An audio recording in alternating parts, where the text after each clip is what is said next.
It's something that happened a few months ago down at the border. We've been told that the mounted Border Patrol officers the president accused of whipping migrants have been notified they will not face criminal charges. So when is the president going to apologize to them? There is a process and an investigation that's gone through the Department of Homeland Security. I don't have any update on that.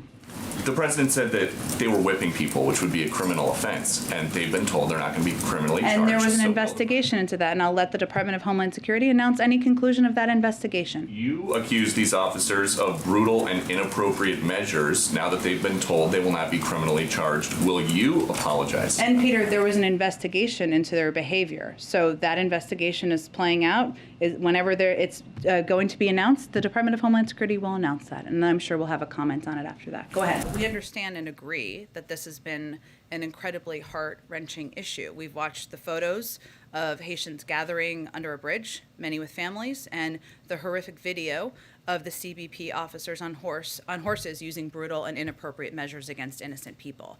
I think it's important to address that and separately address what our immigration policies are and understand that people are combining them, but that's why I asked that question. I would also reiterate that there is an investigation that will be completed by next week, which the Secretary confirmed, that will determine the next steps on both policy and personnel. All important questions people are asking, and in the interim, those individuals were placed on administrative leave and will not be interacting with any migrants. So as it relates to those photos and that horrific video, we're not going to stand for that kind of inhumane treatment, and obviously we want this investigation to be completed rapidly.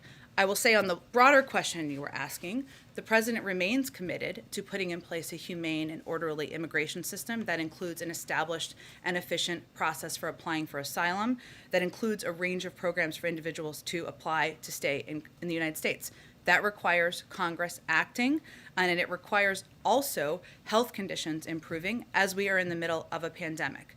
And we are continuing to expel people coming from a range of countries as we are continuing to apply Title 42 because there is a global pandemic that is ongoing. So I would think it's important to note that our policies, our border restrictions are being applied not just to Haitians, but to people who are coming irregularly to migrate to the country from anywhere.